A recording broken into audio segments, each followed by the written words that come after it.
Très bien, merci de nous rejoindre pour cette nouvelle session organisée par iCassini autour du thème de comment gérer des données géospatiales de manière éco-responsable. Vous voyez, on aura beaucoup d'intervenants qui vont prendre la parole autour de ces 45 minutes.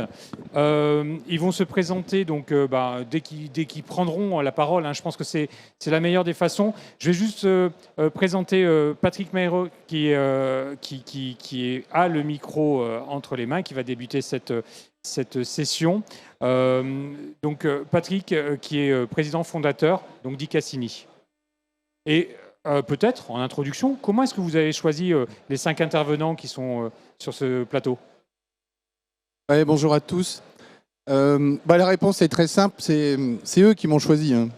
C'est-à-dire que le jour où vous décidez de créer une solution qui sort un petit peu des garde-fous, vous adressez un marché et le marché vous répond plutôt par passion, évidemment par intérêt, mais ce sont surtout des gens qui m'ont choisi parce qu'à travers leur cas d'usage quotidien, ils ont mesuré l'apport de notre solution et la valeur ajoutée qu'ils en créent. Et le but de cette audience aujourd'hui, c'est qu'ils témoignent de comment ils utilisent cette plateforme. Donc, comment gérer des données géospatiales de manière éco-responsable ? Vaste sujet.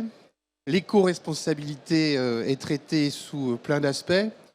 Nous, on va en aborder quelques-uns, parmi de nombreux, notamment ceux qui sont liés au partage de la donnée, à la mutualisation des usages, au fait de fédérer les énergies créatives qui permettent sur une plateforme unique de pouvoir utiliser des algorithmes en pay for use, c'est-à-dire quand on en a besoin, en utilisant des solutions open source et en ayant toujours le sentiment du libre choix, c'est-à-dire de pouvoir utiliser aujourd'hui et demain de pouvoir utiliser une autre solution. Alors, je me familiarise. Alors, il faut que je m'habitue aux échos. Donc, le premier aspect des choses, gérer de façon éco-responsable. En résumé, notre motivation, ça a été de créer une plateforme qui dépasse finalement le monde de l'IFC et le monde du nuage de points.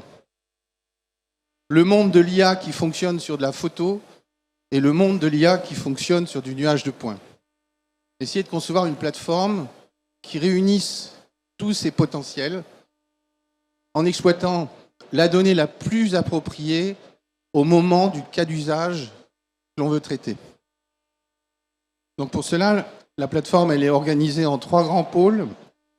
Un premier pôle qui est le chargement de données, avec une particularité, vous chargez votre donnée une fois et elle va être utilisable de façon illimitée dans un nombre de projets illimité par un nombre d'utilisateurs illimité.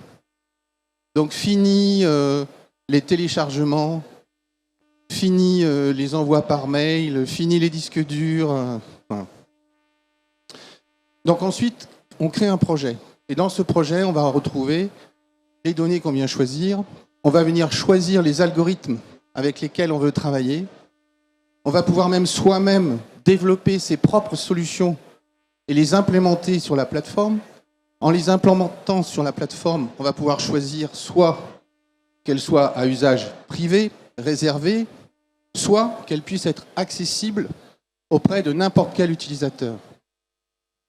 Et la dernière partie, la marketplace, c'est une partie dont le but est de développer de nouveaux modèles économiques autour du partage de la donnée.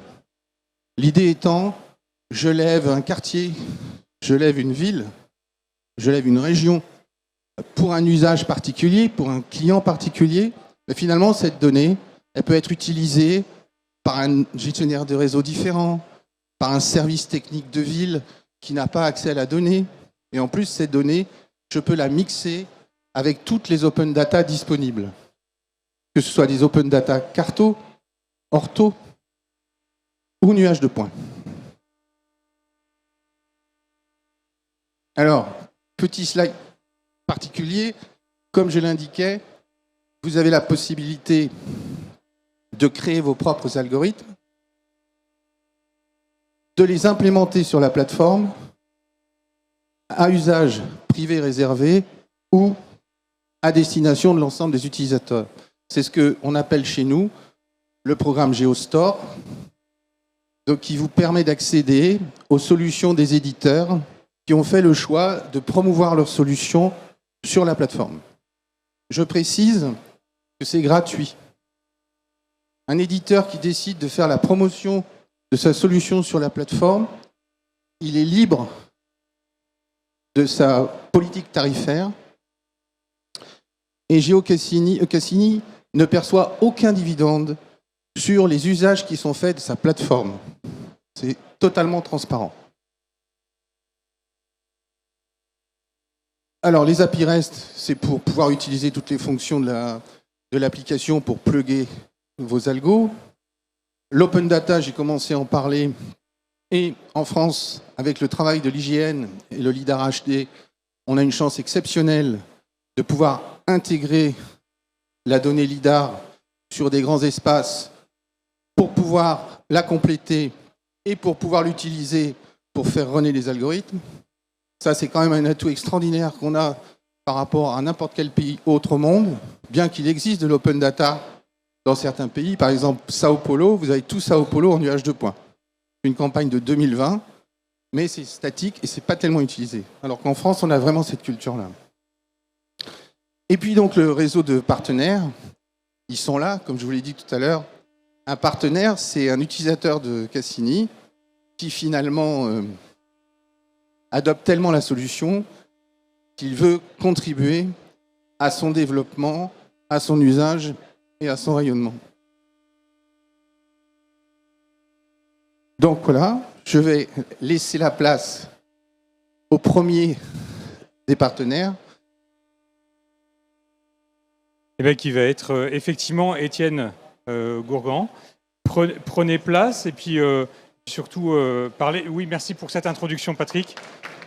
Mais on le retrouve tout à l'heure, à la fin, donc on aura l'occasion d'échanger avec lui. Donc Étienne, qui travaille chez CETEC, qui est référent GeoCassini au groupe CETEC et ingénieur de conception ferroviaire au sein de ce groupe. À vous. Voilà. Alors bonjour à tous. Alors déjà pour commencer, merci Patrick pour l'invitation sur cette tribune au BIM World. Alors nous, le groupe CETEC, on est un groupe d'ingénierie français et indépendant. De plus de 4000 salariés. Et voilà, on fait l'ingénierie pluridisciplinaire un peu partout dans le monde. Moi, spécifiquement, du coup, je suis sur la branche ferroviaire du groupe CETEC. Et donc, c'est dans ce cadre-là que j'ai eu l'occasion de découvrir GeoCassini et ensuite d'en devenir le référent au niveau du groupe. Alors, je vais vous montrer quelques cas d'usage qu'on a eu chez CETEC. Alors ça, c'est vraiment un cas d'usage que j'ai moi-même personnellement eu il y a quelques semaines. Par exemple, c'est, comme le disait Patrick, grâce à la GED, la gestion de données, du coup, on a un client qui était bien embêté puisqu'il avait plus de 34 gigas de nuage de points sur une ou deux de ces GED qui ne savaient pas trop comment nous communiquer. Et donc, du coup, plutôt que de faire des transferts de fichiers, on lui a simplement créé une licence database et il a pu lui-même déposer en une fois les données sur nos serveurs. On lui a fourni en même temps des licences gratuites qui lui ont permis lui-même de visualiser ces nuages de points, puisque les GED qu'il utilisait jusqu'à maintenant ne le permettaient pas, pas de manière aussi fluide que sur GeoCassini. Et nous, derrière, on a accès aux nuages de points et on peut, avec tous nos collaborateurs, y avoir accès. Donc voilà déjà un premier cas d'usage assez simple. Ensuite, donc GeoCassini, c'est avant tout donc un logiciel un réseau de partenaires qui mettent en place différentes solutions. Et ici, je voulais vous montrer une solution qu'on utilise et qu'on a utilisée qui s'appelle Réseau Cassini, donc le partenariat entre la société Réseau Process et GeoCassini, et qui permet très simplement, en utilisant un smartphone, vous allez sur le terrain, vous filmez, alors c'est plutôt des réseaux au sol ou des regards. Et en récupérant cette vidéo, vous la mettez sur l'outil Réseau Cassini, disponible sur GeoCassini. Et en quelques heures, vous allez pouvoir récupérer un nuage de points géoréférencé. Alors, vous pouvez référencer de plusieurs manières. Et voilà, le résultat est tout à fait bluffant. Et nous, on utilise ça du coup sur nos projets. c'est très efficace et frugal. À l'issue de ça, pour pousser un peu plus loin, plutôt que d'utiliser simplement un smartphone qui permet uniquement de filmer des choses au sol, on s'est équipé, donc on a fait l'achat d'une caméra 360 et qui nous permet maintenant du coup de filmer en extérieur plus facilement qu'avec un téléphone et aussi en intérieur, et donc de récupérer, comme vous voyez donc sur la partie plutôt gauche, un résultat à la fois qui soit nuage de points associé avec des panoramiques 360. Alors, un résultat qui fait un peu penser à ce qu'on retrouve sur Google Street View. Voilà. Et donc ça permet, pareil, de rester frugal, c'est-à-dire que on a une ou deux personnes qui vont sur le terrain, qui filment rapidement avec leur caméra 360, qui est vraiment très facile à prendre en main. Et du coup, ensuite, les personnes qui voudraient voir ce qui s'est passé sur le terrain peuvent facilement y accéder sur GeoCassini, éventuellement se promener comme sur Street View, et aussi effectuer des mesures et aller vers le BIM avec de la conception 3D. Voilà, et donc l'objectif c'est d'arriver à un petit peu ce qu'on a appelé un Street View CTEC, CTEC Street View. Là, vous voyez donc en bas à gauche, c'est un résultat qu'on a eu sur une étude. Alors c'était une étude de visibilité sur des nouveaux matériels roulants. Et notre client n'était pas capable de nous fournir des nuages de points à cet endroit-là. Donc on a fait des captures simples à la caméra, qui ne sont pas forcément de très bonne qualité, mais qui nous ont permis, on va dire, d'illustrer nos études. Et ça a été très apprécié de notre maîtrise d'ouvrage. Ça, c'est la première chose. Et ce que vous voyez plutôt dans le fond, alors on voit peut-être pas très bien sur l'image, mais vous avez, donc c'est la V3 de GeoCassini, un nuage de points qui est superposé avec une panoramique 360. Donc tout ce que vous voyez dans le fond, c'est tout ce qui est le ciel bleu, le bâtiment, le pont, c'est de la photo. Mais au premier plan, c'est du nuage de points. Du coup, on peut prendre des mesures dessus, effectuer des mesures, venir rajouter du BIM. Pour revenir sur la frugalité, donc par exemple un exemple, la caméra 360, je l'ai donné à un de mes collègues en le briefant juste 5 minutes. Il a pu l'utiliser du coup directement sur le terrain, et même s'il n'a pas forcément filmé, je dirais, dans les règles de l'art, on a pu quand même récupérer, grâce à notre sous-traitant Réseau Process, un mesh et un nuage de points de très bonne qualité. Et du coup, l'avantage, ça fait tout ça, c'est frugal et éco-responsable, puisqu'on a une seule acquisition terrain, un seul jeu de données qui est stocké au même endroit. Ça évite de reproduire. Et comme on évite de se redéplacer sur le terrain, pareil, on fait des économies de CO2. Alors, des cas un peu plus précis, donc tout à l'heure Patrick parlait de l'utilisation d'algorithmes sur la plateforme. Nous, on a utilisé 2 types d'algorithmes, donc avec la société qui s'appelle The Cross Product. On fait donc pareil pour des études sur des nouveaux matériels roulants. Généralement, notre client nous donne en données d'entrée des relevés qui s'appellent de chariot ELISE. Donc le souci, c'est que des fois, ces relevés sont incomplets.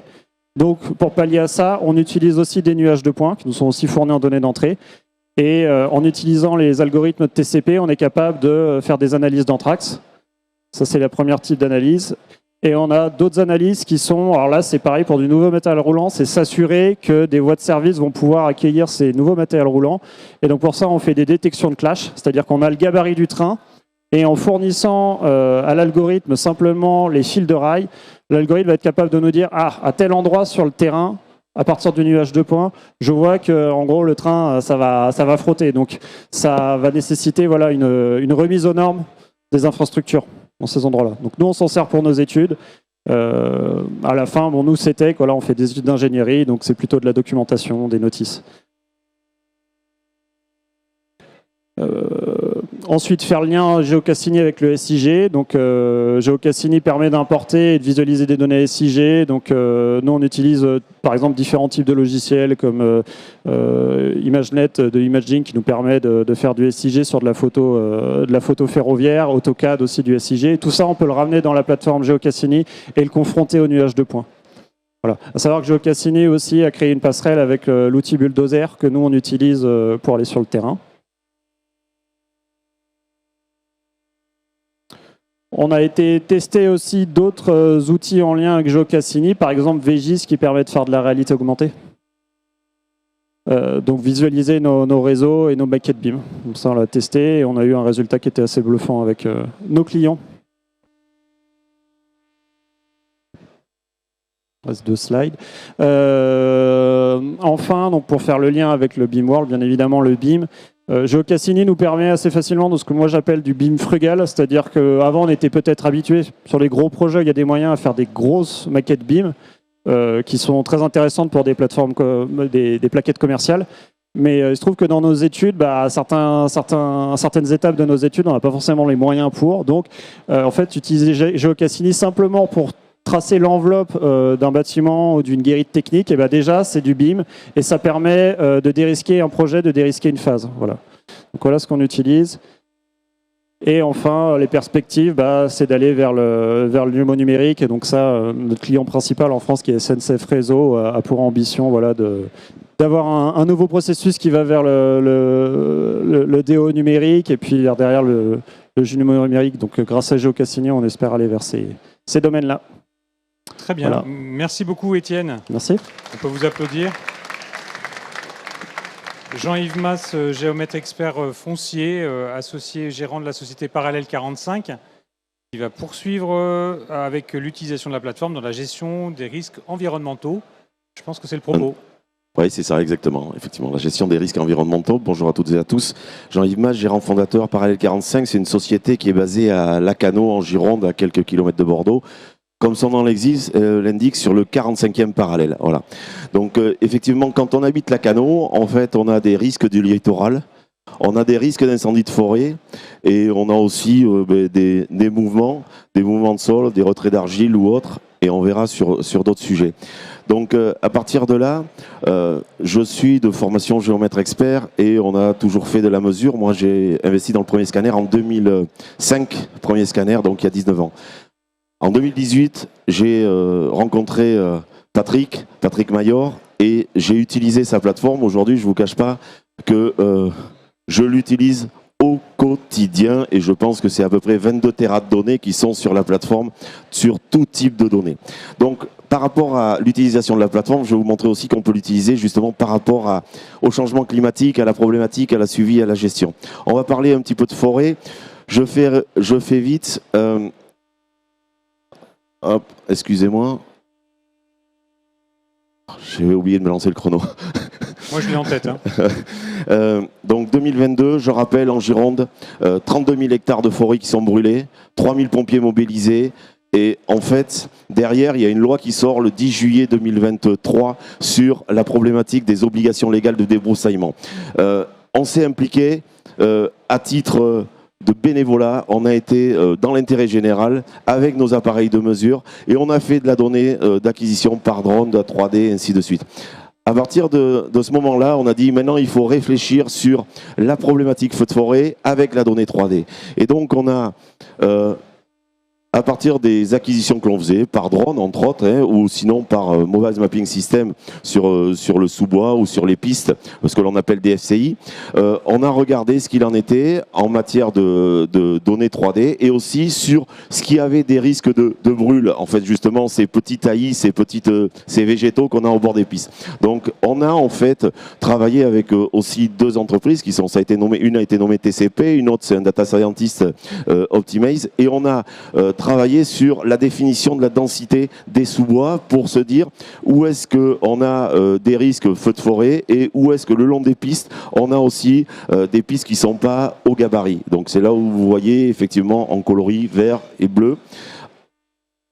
On a travaillé sur énormément de parcelles DFCI, et ensuite on a aussi, elles ont un gabarit. Les pistes DFCI, ce sont des pistes qui permettent de faire passer les engins de défense contre l'incendie lors des feux de forêt.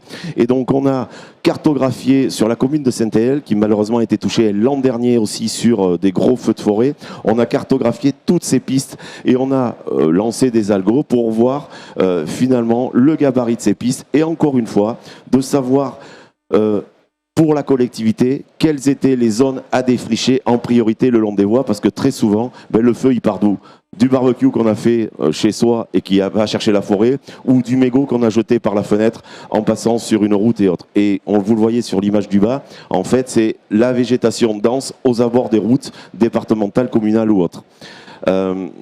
À partir de ça aussi, sur la plateforme, là on parle de 3D, mais on peut aussi parler de 2D. Les obligations légales de débroussaillement, ça c'est arrivé, c'est une loi maintenant, tout le monde se doit de la respecter. À partir du moment où on est dans un milieu forestier, on utilise l'inventaire de l'hygiène concernant l'inventaire forestier, et ensuite derrière, on va faire tourner les algos pour dire, dans un périmètre de 50 mètres autour de la construction, qu'est-ce que je dois débroussailler et comment je peux les mettre. Donc vous voyez, l'avantage aussi, ce sont tous les hyperliens qu'on peut avoir depuis la plateforme sur un certain nombre d'utilisations. Vous avez sur la droite le G, c'est géofoncier, qui nous permet, nous, géomètres experts, d'aller chercher le nom d'un propriétaire qui se doit de débroussailler ou pas. À côté, c'est oudébroussailler.fr. N'importe qui en France peut cliquer et aller chercher, savoir s'il est soumis à des contraintes de débroussaillement. Et tout ceci, on peut le cartographier sur la plateforme. Voilà. Là ensuite, je passe sur là aussi sur la plateforme Icassini. Quand on est en 3D, on peut regarder la problématique. Si on prend cette image-là, on voit qu'on a des risques de feu de cime. Le feu prend par le bas, mais il peut aussi prendre par le haut. Sur le haut, s'il y a des arbres trop proches les uns des autres, ils vont se propager et on va avoir un feu de cime. Grâce à la plateforme, on peut déjà dire à des services du SDIS, à des LEI, à des collectivités, attention, là il y a danger. Enfin, grâce à la plateforme aussi et nos outils de mesure, on a donc été souvent appelés pour regarder les feux qui étaient en souterrain et qui continuent à brûler, ce qu'on appelle chez nous des fumerolles ou des feux de lignite. Et donc on utilise les caméras thermiques et à partir de ces données, on va de la même façon les mettre sur la plateforme. C'est-à-dire que le premier, c'est une image, une photo qui a été prise par drone. En bas, c'est une caméra thermique, la H20T pour pas la nommer, sur lequel on voit les points chauds qui sont en rouge et on associe. Et on a pu faire des cartographies géoréférencées pour que les pompiers puissent aller chercher l'intégralité de leurs données pour se dire attention, là encore, ça brûle encore en sous-sol, c'est dangereux, ça peut se propager par un système racinaire. Et de la même façon, ici en bas, là où ça circule un petit peu, c'est le domaine d'Ostens, c'est un domaine qui brûle encore 2 ans après, parce qu'il y a des feux de lignite et sur lequel il y a surtout des risques, parce qu'après il y a des risques d'effondrement et donc on peut expliquer où sont ces risques-là. La Cano, comme j'ai dit, c'est le front de mer aussi. Le front de mer, c'est l'érosion, c'est le changement climatique, c'est la montée des eaux. On est bien. Donc là, on fait de l'acquisition sur du littoral. Moi, depuis 1995, je fais de l'acquisition, effectivement, en 3D depuis 2005 et avec des systèmes mobile mapping depuis 2018. Et à partir du moment où on a la donnée, on l'intègre sans aucun souci sur la plateforme. On va intégrer toutes les données LIDAR. On va intégrer aussi toutes les données bathymétriques. Vous le voyez, ça, je crois que c'est la pointe du Cap Ferret qui est soumise aussi à ces risques, justement, aussi bien avec la marée au quotidien du bassin d'Arcachon et aussi l'agression de l'océan. On va pouvoir intégrer toutes les données. En haut, à gauche, c'est la donnée du CHOM. Donc tout à l'heure, on parlait du LIDAR HD de l'hygiène. Le CHOM a aussi fait des données bathymétriques qu'on peut intégralement intégrer dans la plateforme GeoCassini. C'est vraiment une plateforme où on peut utiliser le petit nuage de points, le petit chantier, jusqu'à vraiment de la big data. Donc avec cette plateforme, bien évidemment, ça nous permet d'avoir une historique des données. Sur la pointe du Cap Ferret, depuis 2011, on fait du relevé et du relevé 3D pour voir l'évolution de la presqu'île. On contrôle la stabilité des ouvrages, on sort les profils, on regarde d'une année sur l'autre si ça a bougé et aujourd'hui on a même des algorithmes qui permettent de voir si l'enrochement qui a été d'une année sur l'autre, ou de relevé à relevé, tous les 2 mois, 3 mois, 4 mois, on a des forts coefficients la semaine prochaine pour voir s'ils sont agressés et si ça bouge. De la même façon, cette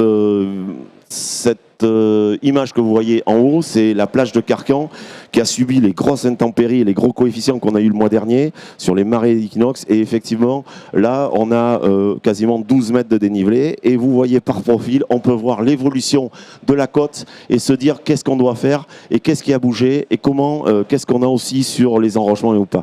En fait, ça permet d'avoir aussi un historique dans la structuration des données où souvent, eh ben oui, on faisait une acquisition, ça allait sur un disque dur, un disque externe ou autre, on savait pas où on a. Là, on structure la donnée et on crée des historiques. Enfin, je vais finir, voilà, comme ça j'ai fait mon petit marathon, je vais finir sur quelque chose qui arrive à titre expérimental aujourd'hui, mais qui demain ne le sera pas, quand je dis demain, dans les 3 à 6 mois. Là, vous voyez, on a parlé du LIDAR HD. Aujourd'hui, c'est l'intégralité du département du Cantal, 4100 km² qui ont été, 5100 km², pardon, qui ont été colorisés et intégrés. Ça, c'est le LIDAR HD de l'hygiène. Nous, on n'a rien fait, on l'a juste colorisé et on l'a mis sur la plateforme. Après, bon là, une petite image en altimétrie, il y a quelques montres du Cantal, et tous ces points que vous voyez ici, là, tous ces points, ce sont des données INSAR qui nous permettent de regarder l'évolution des mouvements du globe et de se dire, là on a téléchargé sur la plateforme 36 000 points qui nous permettent de voir à tel endroit qu'est-ce qui a bougé. Et on sait qu'il y a des systèmes qui ont bougé de 0 à 17 cm sur le département du Cantal en 9 ans. Voilà, et ça, on les intègre, on crée une colorisation, ainsi de suite. On peut les intégrer sur la Google Map, on peut les intégrer sur le nuage de points, et on peut voir exactement ce qu'il en est. Merci, voilà, j'en ai terminé. Merci. Merci pour votre écoute. Bien. On l'applaudit le temps que Jean-Baptiste Gelloff le mette en place. Lui, il va nous parler d'un exemple dans les Côtes d'Armor, sur le barrage de Rofemel, qui est un barrage sur la Rance, au nord de Rennes. À vous. Bonjour à tous. Merci Patrick pour l'invitation. Moi, je représente la société Amel. On est basé à Rennes et Angers. On est une 50aine de personnes. Et je vais vous présenter un cas ultra concret d'usage de la plateforme et pourquoi cette plateforme nous permet de créer de la valeur pour nos clients et pourquoi on fait ça de manière éco-responsable en fait. Donc notre cas d'usage concret, c'est un barrage, c'est le relevé, la modélisation 3D d'un barrage. Le barrage de Rofemel, qui a été conçu au début des années 1900. Donc notre client, c'était Haut du Bassin Rennais et qui était accompagné pour tout ce qui était BIM par la société Geos. Là, vous avez le rendu final. Et donc je vais vous montrer comment on est arrivé au rendu final et en quoi la plateforme était utile. Quelques chiffres clés. Alors 2 jours de relevé. Le barrage, il fait 30 mètres de haut et 150 mètres de long. Donc on a relevé tout ça en 2 jours. 22 000 €, c'est pour vous dire que ça coûte pas très cher et qu'on peut faire des jolies choses sans que ça coûte un bras. On a tout fait à Rennes, on n'a pas externalisé tout ça. Et donc on a gardé cette ingénierie, ces forces vives et ce savoir-faire en France, ce qui est une valeur qui est quand même assez chère pour nous. Je vous donne même nos heures de travail et on a 5 personnes qui ont travaillé dessus. Alors, la première étape, on a reçu des cartons de plans. Vous les voyez là, c'est deux collègues qui sont chez nous, Thibaut Orena. Ils ont dépoussiéré, ouvert. Ils ont récupéré plusieurs centaines de plans avec des fondations, notamment des choses qu'on ne peut pas voir en scan et qu'on va pouvoir intégrer dans notre maquette. On a fait nos relevés. Là, vous avez quelques images des relevés au tachéomètre, au drone, quelques images du barrage, au scanner. Et ensuite, on a tout mis dans la plateforme. Tout dans GeoCassini. On peut tout mettre. Dès qu'il y a une donnée qui est géoréférençable, géoréférencée, on met tout dedans. Et ça permet de tout croiser et ensuite d'en tirer de la valeur. C'est en croisant toutes ces données que la plateforme, elle prend tout son intérêt. Et ici, j'ai juste passé 2 jours de terrain, 3 jours de calcul, quelque chose comme ça. Et mon client, il a tout en ligne. Il a le nuage de points, il peut mesurer ses altimétries, il peut mesurer des longueurs. Et on a rajouté en plus, puisque le but c'est de collaborer, des données qui ne venaient pas de chez nous. Ouais, mais on peut intégrer tout type de données. Donc les données que vous voyez en haut, c'est les données de la bathymétrie. Parce que nous, on n'a pas fait la bathymétrie, on a récupéré un nuage de points, on a inséré les données de la bathymétrie. Et on peut du coup croiser nos données de scan statique, de lidar aérien, de photogrammétrie aérienne, avec les données de la bathymétrie. Et tout ça en ligne. Ensuite, on a modélisé à partir du nuage de points sur Revit, ça c'est manuel. Alors on peut entendre des milliards de plateformes, de super sociétés qui nous créent ça automatiquement. Le barrage, pour entraîner des IA avec un barrage comme ça, il va falloir pas mal de barrages. Donc là, non, on est dans un cas un peu unique. Donc on a tout fait à la main, c'est-à-dire on charge le nuage de points dans Revit, on prend une famille et on modélise tout ça à 2 cm à la main. Donc ça, c'était la demande initiale du client, demande respectée. Je vous mets quelques exemples là où on voit qu'on a réutilisé les plans existants pour modéliser du coup notre barrage. Un des cas d'usage que l'on voit là dans l'image qui est en haut à gauche, c'était le croisement des données de la bathymétrie avec notre maquette, où en fait là on a pu carrément leur sortir le volume de sédiments qui s'était accumulé sur le bas de la voûte du barrage. Donc eux, ils ont pu calculer le nombre de camions qu'il fallait passer pour excaver tous ces volumes de sédiments avant de refaire la voûte et tout le parement amont du barrage. Maintenant, je vais être hyper rapide, mais je vous ai sorti 5 exemples d'apports hyper concrets. Je ne vais pas aller très loin. Si vous voulez plus de détails, venez sur notre stand. Et on en a plein des exemples comme le barrage, tous aussi parlants les uns que les autres. Donc le premier, pourquoi la plateforme, c'est ce que moi j'appelle le low BIM. Alors le low BIM, c'est pas low cost, c'est plutôt low tech. C'est-à-dire de mettre pas forcément énormément de moyens mais, pour arriver à notre fin, mais de les mettre au bon endroit et au bon moment. On peut... Alors, certains vont me dire, c'est pas du BIM ce que tu fais. Là, ce que j'ai fait, c'est que j'ai utilisé le nuage de points, j'ai dessiné mon polygone dans la plateforme et j'ai lié mon polygone à mon plan de fondation historique. Pour moi, je trouve que c'est du BIM. J'ai fait mieux que du BIM. J'ai même dans ma maquette les plans de ferraillage des années de 1900. Ça, je suis pas sûr qu'aujourd'hui vous trouverez dans des maquettes de l'existant, puisque mon métier, c'est de cartographier l'existant pour qu'après des gens travaillent sur des projets. Des choses comme ça. Je l'aurais jamais mis dans ma maquette. Ça aurait, à l'ordi la maquette, ça aurait coûté un montant fou que personne n'aurait été capable de mettre. Grâce à la plateforme, grâce à la vision de Cassini qui est de dire du low BIM, je crée 4 points, je crée un lien vers un PDF. Et là, c'est un lien vers un PDF, ça peut être un lien vers une photo, ça peut être un lien vers un plan DXF, ça peut être un lien vers tout ce que vous voulez en fait. Donc encore une fois, le low BIM, c'est...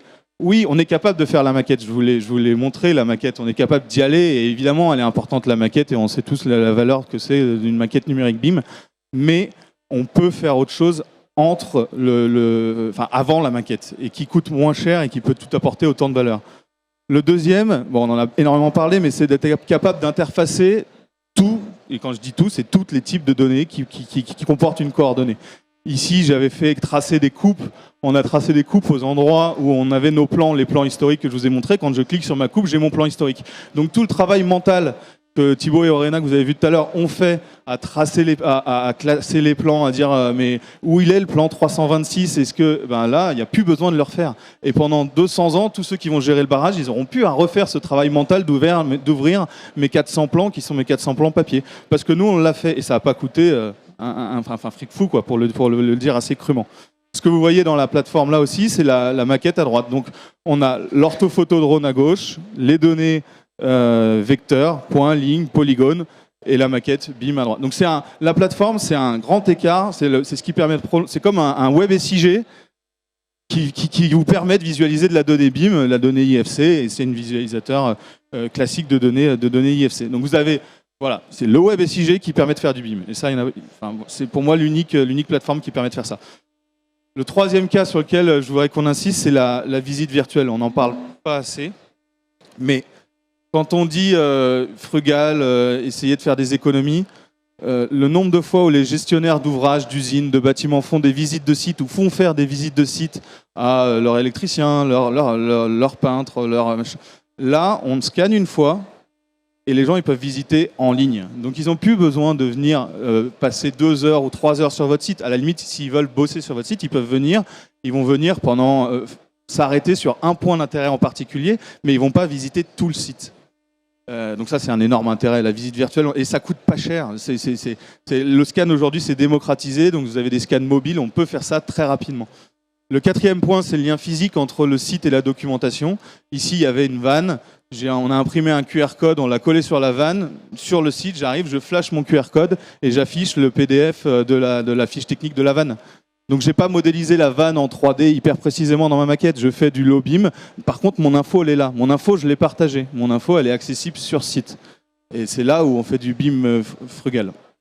Et le dernier point, c'est là, ce que j'ai appelé ingénierie 3D faite par l'Evo Nuage.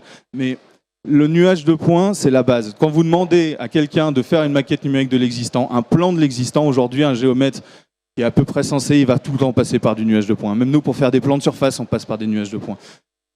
Demandez-le, exploitez-le. On peut en faire des tonnes de trucs. Le nuage de points en ligne sur la plateforme, ici, on a pris le plancher haut du barrage, on l'a comparé à un plan moyen. Donc tout ce qui est bleu, c'est en dessous du plan moyen. Tout ce qui est rouge, c'est au-dessus. Puis on a fait la même chose verticalement avec un des contreforts. Tout ce qui est bleu, ça sort à droite. Tout ce qui est rouge, ça sort vers nous. Et là, on a pu montrer qu'il y avait des défauts de structure. C'est du calcul automatique, ça nous a pris 2 heures. 2 heures de géomètre, voilà ce que ça peut apporter. Et si on n'avait pas la plateforme pour visualiser ça, on ne pourrait pas croiser la donnée du sol avec la donnée du contrefort. Pour interpréter ça, le géotechnicien, l'ingénieur génie civil, il va en tirer énormément de valeur. Voilà, j'ai fait le tour. Merci. Merci Jean-Baptiste. Laurent Poujade va vous succéder au micro, géomètre expert LBP études et conseils. C'est à vous pour la suite. Il suffit de passer à la flèche suivante. C'est à vous pour vos 7 minutes. Bonjour, Laurent Poujade, géomètre expert, associé dans la société LBP études et conseils. une société d'une quarantaine de collaborateurs, essentiellement basée dans l'Aveyron et dans le bassin toulousain.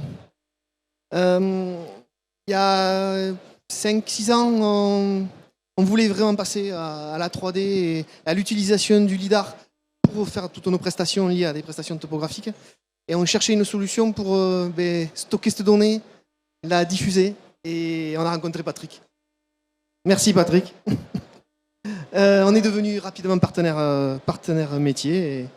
Et voilà. Donc en fait, il y a, fort de cette expérience et donc de l'utilisation du LiDAR, il y a un postulat de départ une préoccupation en tout cas, c'est que ça fait des années finalement qu'on se sert de cette donnée 3D, le LiDAR, pour finalement faire des plans en 2D, pour les livrer en 2D, et pour que le client final ou nous-mêmes remontions cette donnée en 3D. Voilà. Ça paraît quand même assez ridicule.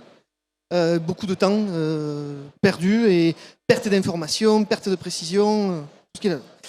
Et en fait, c'est finalement en utilisant cette plateforme qu'on arrive à éluder ce postulat. Et du coup, le cas d'usage que je vais vous présenter, je suis un peu fier puisque la société LBP du Conseil est titulaire des marchés de relevé topographique et des suivis de travaux pour les routes départementales de l'Aveyron. Et en fait, le département fait appel à nous pour faire ces fameux plans topographiques chaque fois qu'ils ont à rectifier ou à sécuriser une route départementale. C'est bon, c'est le bon slide. Donc en fait, là, je vous présente. En fait, le département voulait rectifier et sécuriser 4 km de voirie entre Rodez et Millau. Et voilà, et donc finalement, on a, dans un premier temps, oui, grâce, donc, je vais passer au slide suivant, pardon, excusez-moi. En fait, on va utiliser ces données LiDAR à chaque phase du projet et de la réalisation et du suivi des travaux. Alors, en phase pré-étude, finalement, on va télécharger finalement de la donnée gratuite. On va démarrer en fait avec le LiDAR HD de l'hygiène, qui est déjà classifié mais qu'on va coloriser. Et on va aller, on va se permettre quand même avec du mobile mapping d'aller uniquement récupérer la chaussée. Et en fait, on va recaler le LiDAR HD sur ce LiDAR plus précis qui est sur la chaussée. Ça permet au département finalement de pouvoir faire des études avec la précision du LiDAR HD, mais sur des fuseaux beaucoup plus importants que ce qu'on pouvait leur faire avant avec du relevé topographique classique. Ils récupèrent de cette donnée LiDAR, on leur fournit un modèle numérique de terrain qu'ils intègrent dans leur logiciel de conception et en retour, ils nous renvoient la maquette IFC de ces préétudes-là. Donc ils nous présentent leurs différentes variantes que l'on met dans la plateforme et ça leur permet finalement de montrer aux décideurs et aux élus finalement quel peut être l'impact de cette déviation dans l'environnement. Et du coup, ils décident dans une des solutions. À partir de cette solution-là, nous, on revient et on refait avec un vol drone, on densifie la donnée LiDAR HD, qui du coup se cale parfaitement avec la donnée mobile mapping qu'on avait déjà effectuée. On leur refournit un modèle numérique qui, du coup, pour le coup, est plus précis et qui peut donc avoir une précision centimétrique. Et de nouveau, ils le remettent dans leur logiciel de conception, ils nous renvoient la maquette IFC, et pareil, on la présente et on la diffuse. Et ensuite, là ils sont en phase travaux, ils nous font faire régulièrement des relevés LiDAR. C'est eux qui appuient sur le bouton, ils nous disent vous veniez faire telle zone, vous voulez la zone complète. Et du coup, en leur créant cette bibliothèque de données LiDAR avec l'historique, ils sont capables de voir l'évolution du projet et de voir si le projet colle avec la maquette IFC. Voilà. Du coup, cette solution, alors on met à disposition la plateforme au département de l'Aveyron et au service des routes gratuitement grâce à une licence ISO publique. Ils peuvent tout consulter, ils peuvent télécharger la donnée effectivement des MNT qu'on leur fournit et des ortho-images pour qu'ils puissent présenter les résultats de leurs études. Et vice versa, ils nous remettent les maquettes IFC pour qu'on puisse les les visualiser. Ça permet finalement cette donnée LIDAR qui a servi dans toutes les phases est accessible finalement à tous les prestataires qui interviennent dans les travaux. Donc ça permet de faire des économies. Il n'y a pas 20 ou 30 intervenants qui produisent de la donnée finalement, il n'y en a qu'un. Finalement, le fait de leur donner de l'open data, ça leur permet finalement de pouvoir faire des études sur des fuseaux beaucoup plus larges sans que ça leur coûte de l'argent. Et finalement, on réduit les relevés topographiques qu'on aurait pu leur faire avant parce qu'on ne fait ce relevé que sur le fuseau retenu.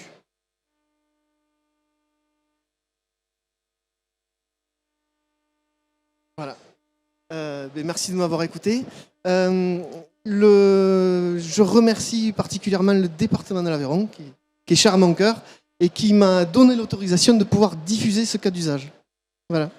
Merci beaucoup Laurent pour cette gestion du temps aussi qui nous permet de rattraper un tout petit peu le temps pris par d'autres, n'est-ce pas? Alors le dernier intervenant de ce panel, c'est Samuel Del Palatis, qui est directeur des opérations AL International. Alors je pense que ça doit se dire différemment en espagnol, qui est distributeur de Geocassini donc en Espagne. Depuis peu, je crois, enfin vous connaissez bien la solution, mais distributeur en Espagne et puis dans d'autres pays où l'on parle espagnol, je pense. C'est ce dont vous allez parler. Depuis peu, je me trompe peut-être. Hein. Depuis janvier, cette année. Ah bah voilà, je ne me trompais pas. Merci. Bonjour à tous, bienvenue. Merci à Patrick pour l'invitation. Donc, ALA International Consulting, nous ne sommes ni ingénieurs, ni géomètres experts. Alors, qu'est-ce qu'on fait là? Nous sommes experts dans l'internationalisation d'entreprises et dans l'accompagnement des entreprises françaises à l'international, en Espagne, au Portugal et en Amérique du Sud. Et ceci pour tout type de technologie. Depuis 40 ans, on accompagne des entreprises dans la recherche de distributeurs, de partenaires. Ça peut être aussi dans le cadre de croissance externe, de fusion-acquisition. Et au cours de toutes ces années, on a aidé pas mal d'entreprises dans le secteur technologique. Dans d'autres secteurs, mais le secteur de la tech, le monde de l'ERP, est notamment un exemple. On a accompagné, on a développé le réseau de partenaires de l'entreprise SAP en Espagne il y a quelques années. En octobre 2023, on fait la connaissance de Patrick. Et là, en 3 minutes, je dis à Alain, qui est présent, je dis Geocassini, c'est une plateforme exceptionnelle. Quand on travaille dans la technologie, quand on a l'habitude de travailler avec des ERP, avec des systèmes d'information, avec de l'intelligence artificielle, il ne faut pas longtemps pour détecter la valeur ajoutée et la puissance d'une technologie. Ce qui fait que fin 2023, on dit à Patrick, nous on est partant pour t'accompagner à l'international, pour faire connaître ta technologie et ta plateforme à l'international, pour trouver des partenaires, des clients, et pour apporter de la valeur ajoutée aux géomètres experts et aux ingénieurs dans tous les pays.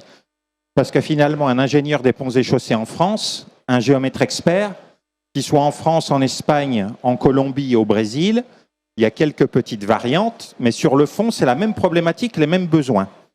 Donc notre approche, c'était comment on peut aider Icassini à l'international. Donc on commence en janvier 2024 à ouvrir nos yeux sur l'international. Et donc nous sommes partenaires exclusifs en Espagne, au Portugal et sur l'Amérique du Sud. Très vite, quand on fait nos premiers rendez-vous, on fait nos premières démos, moi je reste marqué par un géomètre expert en Espagne. Au bout de 10 minutes, il me dit « mais ça fait des années qu'on attend ça ». Ça fait des années. Pourquoi? Parce que le monde aujourd'hui du géomètre expert ou de l'ingénieur, vous avez un système hétérogène de X logiciels en mode silo, chacun dans son coin, aucune communication entre les données, entre guillemets dans le langage commun, on appelle ça une usine à gaz. Rien ne communique. Et alors, quand on est en mode projet entre plusieurs pays, entre plusieurs équipes, aller partager les données, aller partager des projets, aller partager de la technologie, c'est impossible. Donc, ces premiers rendez-vous en Espagne, ils nous disent ouais, il y a un réel besoin à l'international. Et cette problématique, elle est dans X pays. Et donc, finalement, de fil en aiguille, on contacte les plus grands acteurs. On commence par l'Espagne, bien sûr. Et là, on a un accueil, quand ils voient la technologie, ils sont emballés, enchantés.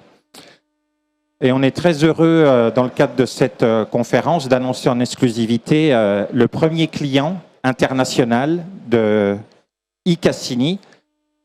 Le premier client, mais quel client? Parce que c'est la référence en Espagne. L'entreprise s'appelle Geograma. Le directeur est ici, Juanmi Alvarez. Muchas gracias, Juanmi, de estar con nosotros. Et donc, à la fin de cette conférence, sur le stand, on va signer avec Juanmi le premier contrat cadre partenaire, Geograma devenant le premier client à l'international, mais le premier grand partenaire distributeur de la technologie Geocassini en Espagne. Geograma, c'est 27 ans d'existence. C'est le numéro 1 en Espagne dans le domaine géomètre expert, mais également dans le domaine du système d'information géospatiale. Ils ont cette double casquette avec une expertise archi reconnue en Espagne. C'est les meilleurs en Espagne. Et les meilleurs choisissent la meilleure technologie, iCassini. Donc on est très heureux avec Juanmi, avec Alejandro et toute l'équipe de Geograma de pouvoir les compter parmi nous.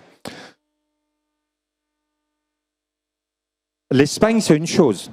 Mais ensuite, quand on parle de données éco-responsables, il y a des problématiques d'environnement où la technologie peut apporter beaucoup. Et là, on prend un peu de hauteur et on va quitter l'Espagne. Une forêt. Alors, ce n'est pas la forêt de Rambouillet. Hein. On est à Paris, ce n'est pas la forêt de Rambouillet. C'est la forêt d'Amazonie, la plus grande forêt du monde. 5 500 000 km², avec une problématique énorme là-bas, une problématique multiple en 3 points. Premier point, la déforestation. Deuxième point, l'agriculture illégale. Et troisième point, les mines illégales. Donc cette problématique, elle est dans toute la forêt d'Amazonie. Ça veut dire qu'elle est répartie sur les 9 pays sur laquelle s'étend la forêt d'Amazonie. Et ces 9 pays ont besoin que la technologie les aide à pouvoir lutter contre la déforestation, à pouvoir faire du suivi de la biomasse, à pouvoir faire des comparaisons, des analyses, etc. Depuis la semaine dernière, en Amérique du Sud, on a une entreprise de pointe qui est en train de tester la technologie iCassini sur 425 000 hectares de forêt amazonienne. Cas très concret. Et cette semaine, ils vont tester non seulement la plateforme Geocassini, mais avec l'intelligence artificielle d'un de nos partenaires, TCP. Alors ici, c'est la forêt d'Estigarde, à côté de Mont-de-Marsan, dans le sud-ouest. Mais le principe est le même. Le principe est le même, c'est-à-dire qu'avec des captures LIDAR, on fait de l'acquisition de données, ensuite il y a des algorithmes qui sont entraînés, et on peut faire une modélisation du terrain, suivre l'avancement de la déforestation, etc., etc. 425 000 hectares de forêt amazonienne, c'est 2 semaines et demie de relevé LIDAR par avion. Voilà. Mais voilà un cas très concret, comment la technologie et comment la plateforme Geocassini arrive à améliorer ou à préserver l'environnement ou à faire des suivis pour l'environnement. Pour conclure, je terminerai, il y a quelques années, un célèbre fabricant de pneus italien, qui s'appelait Pirelli, pour ne pas le citer, avait un slogan qui disait « Sans maîtrise, la puissance n'est rien ». Moi, je l'appliquerai à la technologie en disant « Sans maîtrise, sans partage, la technologie n'est rien ». Ça ne sert à rien d'avoir des super technos dans son coin si on ne partage pas la valeur ajoutée de la data, si on n'arrive pas à exploiter la data et à la traiter et à pouvoir l'utiliser dans beaucoup de cas d'usage. Voilà, n'hésitez pas à venir nous voir. Le gros ballon rouge là-haut, c'est iCassini. Venez pour des démos avec tous nos partenaires. On vous fera des démos avec plaisir de la plateforme, de l'intelligence artificielle. Merci beaucoup pour votre attention. Et effectivement, vous pouvez vous rendre, c'est dans l'espace des stands B30 à B40. Patrick, si vous voulez venir juste une dernière seconde, juste pour profiter, parce qu'on a pris beaucoup de retard, juste pour profiter des derniers applaudissements, avant que tout le monde vous rejoigne pour d'autres démonstrations sur le stand et l'espace quasiment que reprend iCassini. Voilà, on peut les applaudir une dernière fois. Merci à tous.